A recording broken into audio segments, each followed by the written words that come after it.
20 сентября 2021 года в России произошло очередное вооруженное нападение на учебное заведение. С дробовиком в Пермский университет ворвался студент-первокурсник Тимур Бекмансуров. На его счету 6 погибших и более 20 человек, которые получили ранения разной тяжести. С того момента прошло уже 2 месяца и прозвучало множество предположений о личности стрелка и его возможных мотивах. Помимо этого, сам Тимур оставил на своей странице в социальной сети длинное письмо, в котором тоже постарался пролить свет на свои проблемы и на причины своего поступка. Его письмо, называемое манифестом, казалось, не оставило никаких сомнений в том, что Тимур Бекмансуров – садист, который вынашивал план о массовом убийстве долгие годы, а 20 сентября хладнокровно его исполнил. Но почему-то у некоторых людей его манифест вызвал больше вопросов, чем дал ответов. Обыватели выразили свое сомнение в искренности стрелка в своем письме, а кто-то и вовсе проявил сострадание личности Бекмансурова. Психологи считают, что садистские наклонности начинают проявляться еще в детстве. Это отражается в девиантном поведении и проблемах в социализации индивида. Мы, канал Мементо Мори, попробуем разобраться, каким ребенком был Тимур Бекмансуров и можно ли было еще тогда предположить, что у мальчика есть склонность к насилию и жестокости. В своем послании пермский стрелок обратил внимание на то, что проблемы во взаимоотношениях с людьми преследовали его с ранних лет. Еще со времен начальной школы я понял, что мне нравится причинять людям боль. Всегда было сложно общаться с людьми, непонятны их эмоции. Мы располагаем эксклюзивными школьными фотографиями Тимура. По ним и постараемся понять, какие эмоции сопровождали Бекмансурова при общении со сверстниками и испытывал ли он проблемы с социализацией.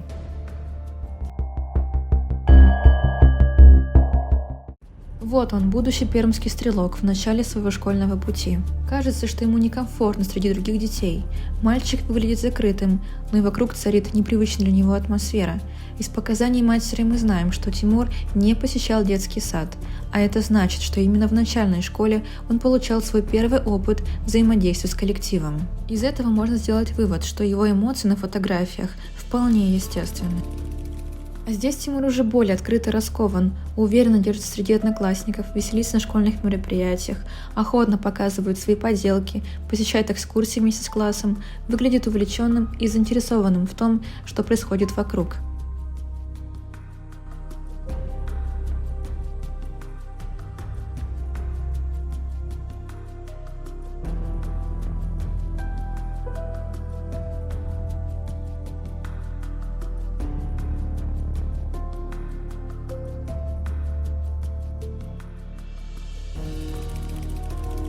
Кажется, что его социализация протекает вполне успешно. К тому времени он наверняка обзавелся своими первыми школьными друзьями, а с остальным классом был в хороших, приятельских отношениях.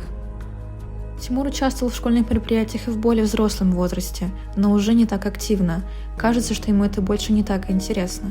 Он неохотно фотографируется с классом, а его эмоции на фото уже не кажутся такими искренними. Где-то он показался и вовсе абстрагированным и незаинтересованным. Связано ли это со взрослением мальчика или что-то давило на него в тот момент? В СМИ упоминалось, что в период начальной школы Тимур остался на попечении бабушки, а его родители были в других городах. В начальных классах родители часто организуют семейные мероприятия класса, где принимают участие дети со своими родителями. Мог ли Тимур избегать подобных событий и комплексовать из-за того, что не может веселиться наравне с остальными, ведь рядом с ним только бабушка? Или из-за своей болезненности он пропускал школу и упускал те самые драгоценные моменты, в которые одноклассники становятся ближе друг к другу, а впоследствии настолько выбился из коллектива, что уже не смог в него достаточно влиться. А может и вовсе растерял интерес к общению со сверстниками, ведь из-за частых больничных у него было много свободного времени, которое он заполнял компьютерными играми. В любом случае, мы лишь можем только предполагать, почему заинтересованный и веселый мальчик с первых снимков со временем превратился в подавленного человека с мрачными мыслями о причинении боли окружающим. Высказывайте свое мнение в комментариях. Ставьте лайки, подписывайтесь и нажимайте на колокольчик, чтобы не пропустить видео о школьной жизни Тимура Бекмансурова в Пермской школе и его участие в театральных сценках, которое выйдет совсем скоро. С вами был канал Мементо Мори.